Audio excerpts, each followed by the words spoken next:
नमस्कार विद्यार्थी मित्रांनो, तर आपल्याला या लेक्चरमध्ये बिझनेस स्टॅटिस्टिक्स मधील पहिल्या युनिट मधील पुढचा पॉइंट म्हणजेच काय, लिमिटेशन्स ऑफ स्टॅटिस्टिक्स म्हणजेच सांख्यिकीच्या मर्यादा बघायच्या आहेत. तर आपण सांख्यिकीचे विविध क्षेत्रातील महत्व लक्षात घेतल्यानंतर आपली अशी धारणा होऊ शकते की काय एखाद्या जादूगाराप्रमाणे कोणत्याही प्रश्नांचं सहज उत्तर या सांख्यिकीमुळे प्राप्त होऊ शकते, अशी आपली धारणा होऊ शकते. पण हे तितकंच खरं नाही किंवा हे तेवढं खरं नाही. कारण जोपर्यंत संग्रहित केलेली माहिती अचूक राहत नाही किंवा जोपर्यंत गोळा केलेली माहिती बरोबर नसेल तोपर्यंत त्यापासून जे काही निष्कर्ष निघत आहेत किंवा काढले जात आहेत ते काय अचूक नसतील. म्हणून या ठिकाणी सांगता येऊ शकते काय की जोपर्यंत संशोधन करता किंवा माहिती गोळा करणारा व्यक्ती माहिती अचूक पद्धतीने गोळा करत नाही तोपर्यंत त्यापासून जे काही निष्कर्ष काढले जाणार आहेत ते हे योग्य, अचूक किंवा बरोबर राहत नाही, हे लक्षात. म्हणून माहिती संग्रहण केलेली ही अचूक असली पाहिजे तरच निष्कर्ष काय योग्य असतात. जर माहिती चुकीची असेल तर जे काही निष्कर्ष काढले जाणार आहेत चुकीचे आहेत. त्याबरोबरच पुढे सांगता येऊ शकते काय, सांख्यिकी हे साधन आहे, साध्य नाही. म्हणजे आपण सांख्यिकीच्या माध्यमातून एखादी गोष्ट करू शकतो पण ती आउटपुट आहे का, सांख्यिकी म्हणजे आउटपुट आहे का, नाही. टूल्स आहे, साधन आहे किंवा इन्स्ट्रुमेंट आहे. त्याच्या साहाय्याने आपल्याला जी एखादी गोष्ट पाहिजे आहे ती आपण मिळवू शकतो. पण सांख्यिकी हे आउटपुट आहे का, नाही. म्हणून सांख्यिकी हे साधन आहे, साध्य नाही. त्याबरोबरच काय, हे सर्व बाबी विचारात घेऊन कोणत्या सांख्यिकी चे संग्रहण जर योग्य पद्धतीने असेल तर निष्कर्ष योग्य असतात. त्याबरोबरच काय, सांख्यिकी हे साधन आहे, साध्य नाही, हे लक्षात.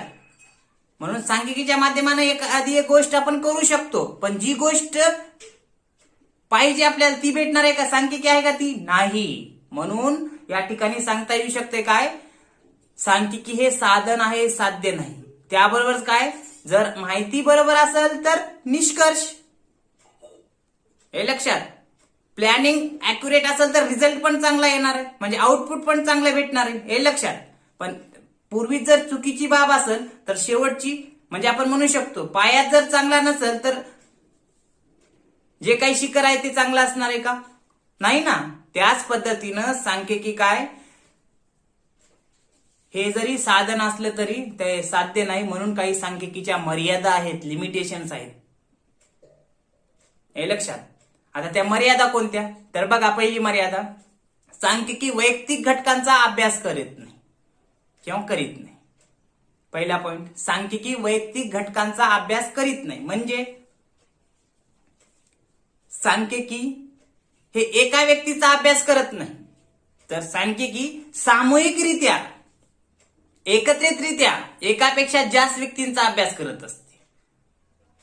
म्हणजे उदाहरणात सांगता येऊ शकते, समजा उदाहरणात ए नावाच्या व्यक्तीचं दरमहा 10,000 रुपये उत्पन्न आहे. याचा जर अभ्यास करा म्हणलं तर सांख्यिकी करत नाही. पण त्या ठिकाणी जर एका गावाचं उत्पन्न सरासरी किती आहे हे जर काढा म्हटलं तर त्या ठिकाणी सांख्यिकीचा उपयोग होऊ शकतो. म्हणजेच काय, या ठिकाणी सांगता येऊ शकते काय, सांख्यिकी वैयक्तिक घटकांचा अभ्यास करत नसून सामूहिक घटकांचा अभ्यास करत असते, हे लक्षात. म्हणजे आता बघा, ए व्यक्तीचं 10,000 उत्पन्न आहे, त्याचा अभ्यास करत नाही, पण सरासरी एका गावाचं उत्पन्न किती आहे त्यावेळेस आपल्याला सांख्यिकीच्या माध्यमातून अभ्यास करता येऊ शकतो. म्हणून या ठिकाणी काय सांगता येऊ शकते, सांख्यिकीचा अभ्यास करत असताना एकापेक्षा जास्त घटक असले पाहिजे तरच सांख्यिकीचा अभ्यास आपल्याला करता येऊ शकतो किंवा सांख्यिकीचा उपयोग त्या ठिकाणी होत असलेला दिसून येतो. म्हणजे सांख्यिकी वैयक्तिक घटकांचा अभ्यास करीत नाही. दुसरा पॉइंट बघा, सांख्यिकीय फक्त संख्यात्मक किंवा समकांचा गुणांचा अभ्यास करते. म्हणजे सांख्यिकी फक्त संख्यात्मक माहितीचाच अभ्यास करत असते, गुणात्मक माहितीचा अभ्यास करत नाही. आता सांख्यिकी आता एखाद्या बाबीचा अभ्यास करत असताना पूर्णतः ही काय संख्यात्मकच माहिती उपलब्ध असेल असं नसते ना. काही काही ठिकाणी इतर बाबींच्या साहाय्याने सुद्धा आपल्याला अभ्यास करावा लागतो.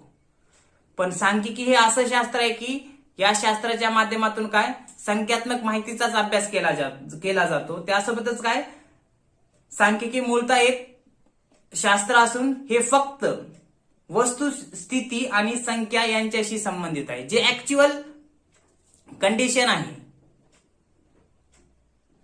ते आणि संख्यात्मक माहितीच्या बाबतीतच काही सांख्यिकी आहे. पण काही विषयांचा अभ्यास करत असताना फक्त संख्यात्मक बाबीचा विचार करून चालत नाही. त्यासाठी काही इतर बाबींचा सुद्धा विचार करावा लागतो. म्हणजे गुणात्मक बाबींचा असेल त्यांचा सुद्धा विचार करावा लागतो. पण त्या ठिकाणी सांख्यिकीचा वापर होत नसलेला दिसून येऊ शकतो. त्याबरोबर पुढे सांगता येईल. आता सांख्यिकी संख्यात्मक माहितीचा अभ्यास करते पण गुणात्मक माहितीचा अभ्यास करत नाही. जसं प्रामाणिकपणा, सौंदर्य असेल, गरिबी, बुद्धिमत्ता, लिखाणाचा दर्जा इत्यादी स्पष्ट करावायचे असल्यास सांख्यिकीचा त्या ठिकाणी उपयोग होत नाही. म्हणजे ज्या ज्या ठिकाणी क्वालिटेटिव्ह गुण काहीतरी घेऊन अभ्यास करा म्हणलं तर सांख्यिकी करत नाही. हा, पण सांख्यिकी जर गुणाबाबत जर काही आकडेवारी जर मिळत असेल तर सांख्यिकी अभ्यास करते. पण फक्त क्वालिटी म्हणजे ए आणि बी आहे, एचा लिखाणाचा दर्जा चांगला आहे आणि बी दिसायला छान आहे, असा जर अभ्यास करा म्हणलं तर होत नाही. पण त्यांचा संख्यात्मक अभ्यास करा म्हणलं तर होऊ शकते. हे लक्षात. म्हणजे या ठिकाणी काय सांगायचे, सांख्यिकी फक्त संख्यात्मक माहितीचाच अभ्यास करत असते, गुणात्मक माहितीचा अभ्यास करत नाही. पण त्या क्वालिटी बाबत, त्या गुणात्मक बाबी संबंधित जर संख्यात्मक माहिती उपलब्ध झाली म्हणजे ए बी आहेत त्यांच्या बाबत माहिती उपलब्ध झाली, ए न जे काही हस्ताक्षर आहे 4 पुस्तकं लिहिली, माहिती आकडेवारी भेटली. बी दिसायला छान आहे, जे काही त्यानं सौंदर्य प्रसाधने वापरत आहे ते जर आकडेवारीच्या स्वरूपात भेटलं तर अभ्यास करता येतो. किंवा ए आणि बी आहे, उंची आणि वजन या बाबतीत जर आकडेवारी भेटली तर अभ्यास सांख्यिकी करते. पण फक्त वजन आणि हाईट म्हणजे उंची याचा जर अभ्यास करा म्हणलं तर सांख्यिकी करत नाही. सांख्यिकी कधी अभ्यास करते, जर संख्यात्मक माहिती आकडेवारीच्या स्वरूपात जर माहिती उपलब्ध झाली तरच सांख्यिकी त्या ठिकाणी काय अभ्यास करत असते किंवा सांख्यिकीचा वापर होत असलेला आपणास दिसून येऊ शकतो. म्हणजे त्यासोबतच सांगता येईल काय, एखादी व्यक्ती फार कार्यक्षम इफेक्टिव्ह आहे किंवा फार आळशी आहे याचा अभ्यास करा म्हणलं तर करत नाही. पण या ठिकाणी जर एखाद्या व्यक्ती कार्यक्षम पद्धतीनं काम करत आहे याची आकडेवारी जर दिली किंवा एखादी व्यक्ती किंवा काही व्यक्ती आळशी आहेत यांची जर आकडेवारी भेटली आणि अभ्यास करा म्हणलं तर सांख्यिकी करते. पण कार्यक्षम आणि आळशी हे गुणात्मक आहेत, गुण आहेत, यांचा अभ्यास करा म्हणलं तर करत नाही. पण गुणात्मक बाबी संबंधित जर संख्यात्मक माहिती उपलब्ध असेल आणि अभ्यास करा म्हणजे उदाहरणार्थ बीकॉम फर्स्ट इयर मध्ये 10 मुलं आहेत, त्या 10 मुलांची उंची दिलेली आहे, 10 मुलांची उंची दिलेली आहे, हाईट ही संख्येच्या स्वरूपात दिली. म्हणजे काय, एकाची हाईट सेंटीमीटर मध्ये 140, 150, 160, 170 अशी दिलेली असेल सेंटीमीटर मध्ये तर सांख्यिकी अभ्यास करत असते. किंवा एक फर्स्ट इयर मधील 5 मुलांचं वजन जर दिलं असेल आणि त्याचा अभ्यास सांख्यिकीच्या माध्यमातून करा म्हणलं तर सांख्यिकी करते. पण फक्त काय दिलेलं आहे, त्यांचं वजनच हा गुण दिलाय आणि आकडेवारी दिली नसेल तर त्या ठिकाणी सांख्यिकी त्याचा अभ्यास करत नाही. एक वाक्य वाचतं बघा,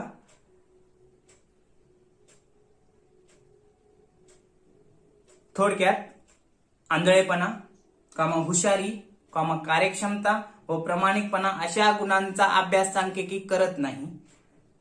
या उलट या गुणांच्या स्पष्टीकरणासाठी जेव्हा संख्यात्मक माहिती पुरवली जाते तेव्हा ती सांख्यिकी ठरते. हे लक्षात, म्हणजे मी सांगितलं की काय, जेव्हा एखादी गुण येतो तेव्हा सांख्यिकी अभ्यास करत नाही, पण गुणांचं स्पष्टीकरण द्यायचं आहे तेव्हा जर संख्यात्मक माहिती किंवा संख्यात्मक आकडेवारी उपलब्ध असेल आणि त्या गुणांचा अभ्यास करा म्हणलं तर त्या ठिकाणी ती सांख्यिकी ठरते. पण फक्त गुण म्हणजे सांख्यिकी ठरत नाही. त्या गुणांसंबंधी जर संख्यात्मक माहिती प्रोव्हाइड केलेली असेल किंवा मग पुरवलेली असेल आणि अभ्यास करा म्हणलं तर ती सांख्यिकी ठरते. हा एक या ठिकाणी सांगता येऊ शकतो. दुसरी मर्यादा काय, सांख्यिकी फक्त संख्यात्मक समकांचा अभ्यास करत असते, गुणात्मक समकांचा अभ्यास करत नाही. त्यानंतरचा पुढला पॉइंट बघा, तिसरी मर्यादा. तिसरा पॉइंट, सांख्यिकी निष्कर्ष हे सरासरी खरे असतात. म्हणजे सांख्यिकीचे जे काही निष्कर्ष काढले जातात ते सरासरी खरे असतात. ऍव्हरेज मध्ये जेव्हा विचार केला जातो तेव्हा ते खरे असतात, पण अॅक्युरेट जर विचार केला, करेक्ट आहेच का, तेव्हा सांख्यिकी करेक्टपणे सांगू शकत नाही की ते बरोबरच आहे. म्हणजे सांख्यिकीचे निकाल किंवा निष्कर्ष कायमस्वरूपी सत्य नसतात.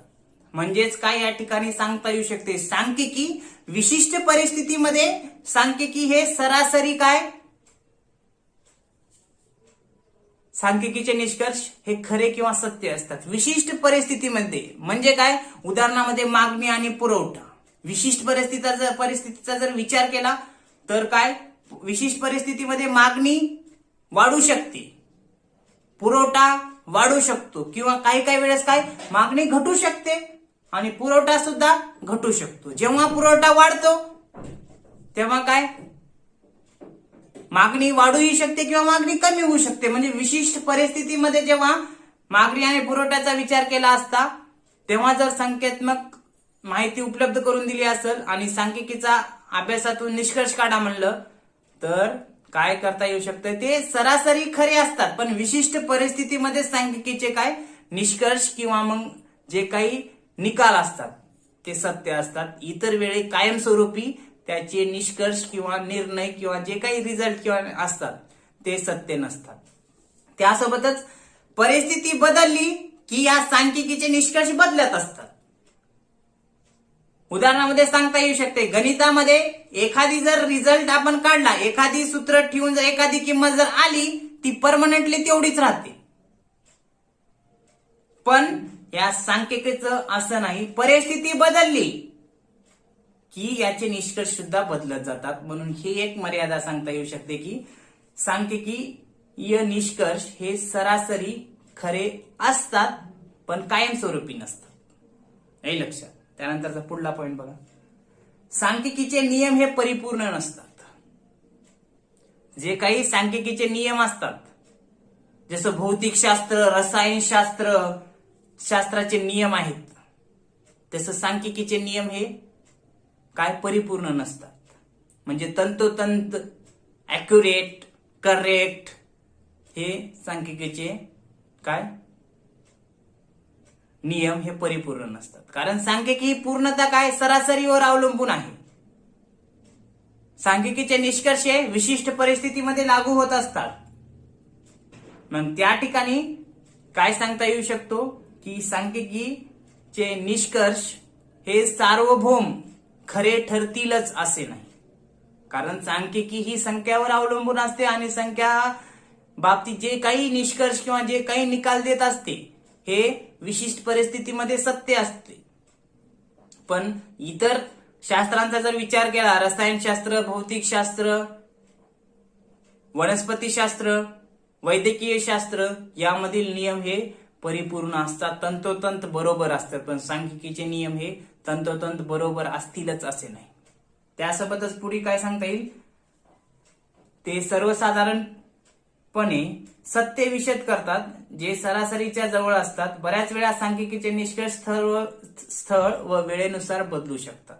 म्हणजे सांख्यिकी हे सरासरीचा विचार करून निष्कर्ष देत असते किंवा निष्कर्ष काढत असते आणि सांख्यिकीचे जे काही निष्कर्ष आहेत हे स्थळ ठिकाणानुसार वेळेनुसार बदलत असतात. म्हणजे काय, हे परिस्थितीनुसार बदलत असलेले आपल्यास सांख्यिकीचे निष्कर्ष दिसून येतात. म्हणून ही एक मर्यादा सांगता येऊ शकते. काय, सांख्यिकीचे नियम हे इतर शास्त्राप्रमाणे परिपूर्ण तंतोतंत अगदी बरोबरच असतील असे नाही.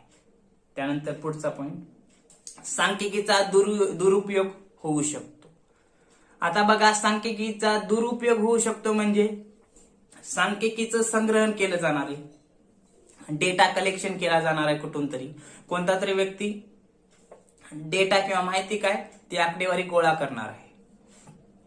मग ती माहिती गोळा करत असताना ती माहिती तो व्यक्ती अचूकपणेच बरोबर करल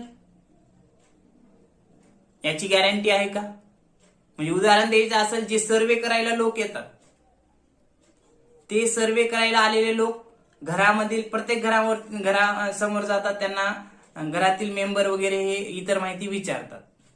मग ती माहिती संबंधित व्यक्ती त्या सर्वे करणाऱ्या लोकांना बरोबर देतीलच असं आहे का हो? किंवा जो कोणी सर्वे करणारे लोक आहेत ती माहिती त्यांनी दिलेली अॅक्युरेट लिहितील अशी शक्यता आहे का हो? नाही ना. म्हणजेच काय, या ठिकाणी सांगता येऊ शकतो सांख्यिकीचा दुरुपयोग होऊ शकतो. त्याबरोबरच काय, काही काही समजा सांख्यिकीची माहिती आहे, उदाहरणार्थ इन्कम टॅक्स. सर्वच लोक जर सांख्यिकीच्या माध्यमातून काही लोकांचं उत्पन्नाचा अभ्यास करायचा आहे, अशा वेळेस सर्वच लोक आपलं उत्पन्न अॅक्युरेट सांगतात का हो, बरोबर सांगतात का हो? नाही ना. म्हणजेच ते माहिती चुकीची सुद्धा देऊ शकतात. कारण जर जास्त अॅक्युरेट सांगितलं तर इन्कम टॅक्सचा रेट जास्त पडेल, इन्कम टॅक्स जास्त दरानं आपल्याला सरकारला द्यावं लागेल. त्यासाठी काही लोक उत्पन्न कमी दाखवत असतात. म्हणून सांख्यिकीचा त्या ठिकाणी काय दुरुपयोग सुद्धा होऊ शकतो. कसा दुरुपयोग होऊ शकतो तर बघा, सांख्यिकीची माहिती जर अचूक भेटली तर अचूक निष्कर्ष होतात. पण काही काही ठिकाणी जे कुणी माहिती संग्रहण करणारे संशोधनकर्ते आहेत किंवा मग संग्रहणकर्ते आहेत ते काय करू शकतात, स्वार्थापोटी ती माहिती चुकीची सुद्धा गोळा करू शकतात किंवा कुणाच्या सांगण्यावरून कुणाला ती माहिती देऊ शकतात. अशा वेळेस सुद्धा सांख्यिकीचा दुरुपयोग होऊ शकतो. जर एक साधं उदाहरण सांगायचं झालं तर सांगता येऊ शकतो. काय, ज्याप्रमाणे आगपेटीचा उपयोग, आगपेटी काटडबी आपण म्हणतो माचीस, त्या माचीसचा उपयोग अन्न शिजवण्यासाठी सुद्धा होऊ शकतो. त्याबरोबरच काय, एखाद्याचा संसार नष्ट करण्यासाठी किंवा एखाद्याचा संसाराला आग लावण्यासाठी सुद्धा काय त्या आगपेटीचा उपयोग केला जाऊ शकतो. मग आता हे सांख्यिकीचा दुरुपयोग होऊ शकतो याचं उदाहरण चांगलं भेटू शकते. म्हणजे एक माचीस काटडबी आहे, त्या काटडबी मधील एक काडी अन्न शिजवण्यासाठी सुद्धा उपयोग होतो. त्याचबरोबर त्याचा उपयोग एखाद्याचा संसार नष्ट करण्यासाठी किंवा मग संसाराला आग लावण्यासाठी सुद्धा होत असतो. म्हणजे ह्या ठिकाणी सांगता येऊ शकतो काय, सांख्यिकीचा जो काही सांख्यिकी आहे सांख्यिकीचा दुरुपयोग सुद्धा होऊ शकतो. आता हा सांख्यिकीचा दुरुपयोग जो कोणी संशोधन करत आहे त्याच्या मेंटॅलिटीवर आहे, त्यांच्या विचारावर आहे, त्याच्या स्वार्थपणावर आहे. तो जर व्यक्ती चांगला असेल, कार्यक्षम असेल, अचूक पद्धतीने काम करत असेल तर दुरुपयोग होणार नाही, हे लक्षात. पण तोच व्यक्ती जर स्वार्थी असेल, भ्रष्टाचारी असेल, अशा वेळेस काय होऊ शकते, त्या ठिकाणी दुरुपयोग होऊ शकतो. तसेच या ठिकाणी सांगता येईल हे सांख्यिकीचा दुरुपयोग होऊ शकतो, हे मर्यादा आहे. पण त्याबरोबरच या ठिकाणी सांगता येऊ शकते सांख्यिकीच्या मदतीनं जे काही निष्कर्ष काढले जातात हे बरोबर असतात. पण हे निष्कर्ष बरोबर काढायचे का चुकीचे काढायचे हे कुणावर डिपेंड असते, जो कोणी सांख्यिकीचा वापर करणार आहे त्यावर निर्धारित असते की तो व्यक्ती त्याचा उपयोग कशा पद्धतीने करत आहे. म्हणून ही एक मर्यादा सांगता येऊ शकते की सांख्यिकीचा दुरुपयोग होऊ शकतो. पुढला पॉइंट बघा, अभ्यासाच्या अनेक पद्धतीपैकी सांख्यिकीय पद्धती ही एक पद्धती आहे. म्हणजे